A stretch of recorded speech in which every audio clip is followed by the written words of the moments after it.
recently I was in my car and this song came on, a song maybe from the 80s.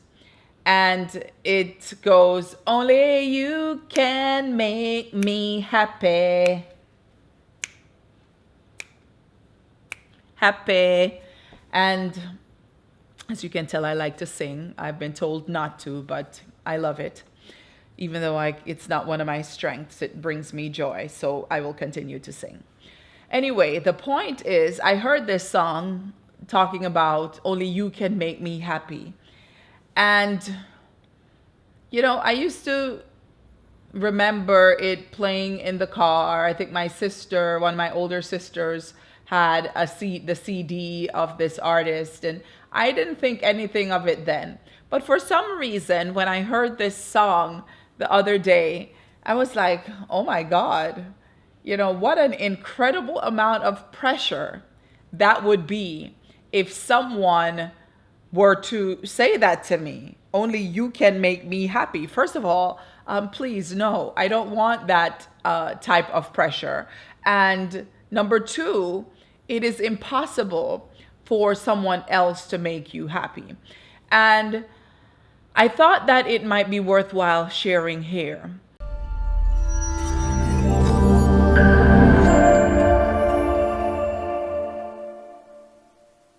Sometimes as we move forward in life, we get stuck in this space where others are expecting us to make them happy, and we've accepted that as a challenge to ourselves that we fail at daily, to be frank.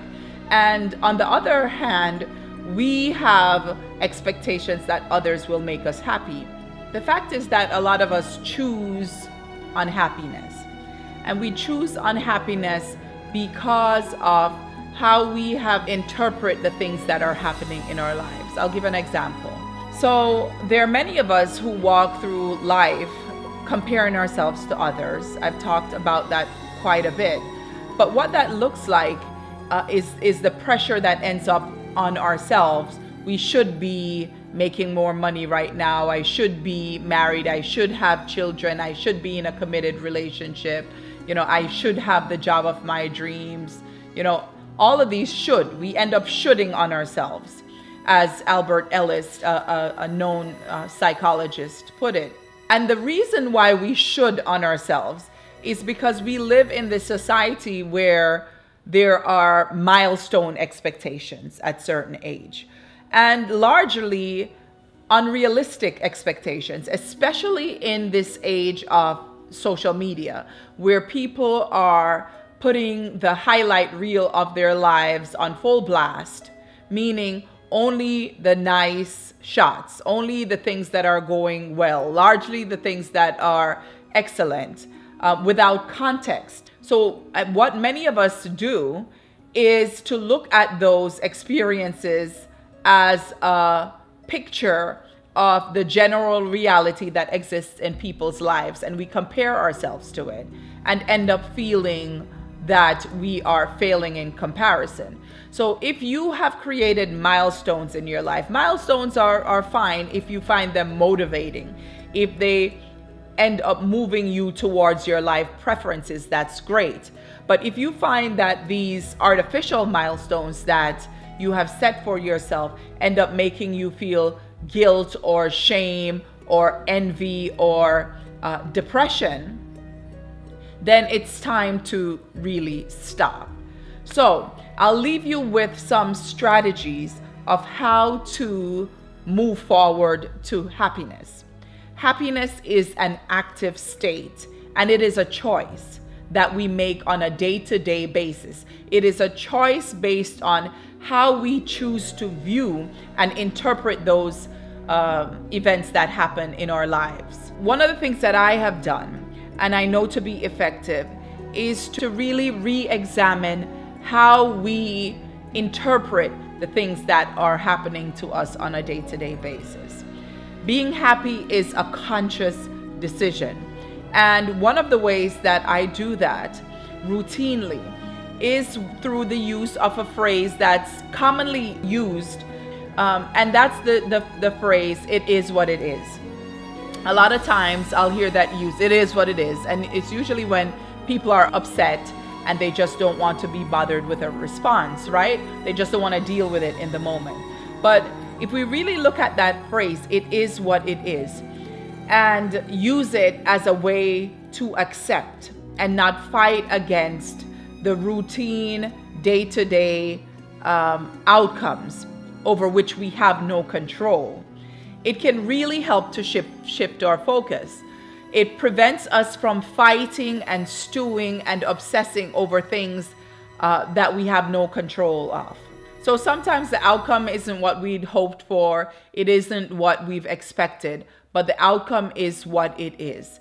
And we have a choice in that moment how to respond. We can choose to accept it and choose to be happy despite our momentary disappointment, or we can choose to use it as another reason why we should not be happy.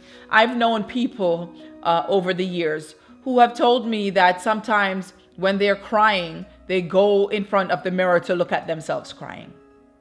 That is an active choice to feed the despair that we have. So just like someone can choose to do that, choose to make their misery be live and active in front of them so that it reaffirms the space that they're in, we too can choose the opposite. The other mantra that I use is that it's all good.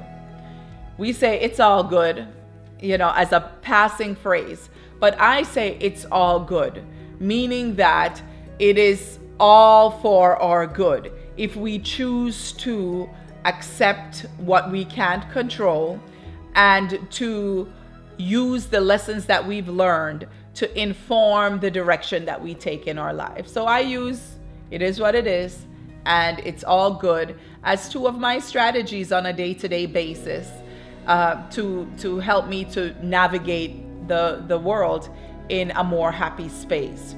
I also choose to believe, set the intention that today will be a good day. Before I get up out of bed, I have the intention that it is going to be a happy day, that it is going to be a day filled with joy. And so I hope that you can start, if nothing else, to rethink some of the ways that you approach the day-to-day challenges in your life. How do you respond to those challenges? Do you use it as a reason to reaffirm your belief that nothing good happens to you? Or do you do like a duck does, as it's in the water, and just shake off its feathers and reset itself and keep moving? Let me know in the comments. And if you haven't already done so, please subscribe to my channel and hit the bell, and you will be informed anytime I post. So I'll wrap up today's video by saying this: your happiness is your responsibility, yours and only yours. Thanks for watching, everyone. And as I always say, don't forget kindness and truth. Wear it like a necklace, write it on your heart. Someone asked about that, by the way. It's not me, I didn't make that up. It's actually a verse in Proverbs. Yeah, I'll note it in the description box below. So don't forget kindness and truth. Take care, everybody. Walk good.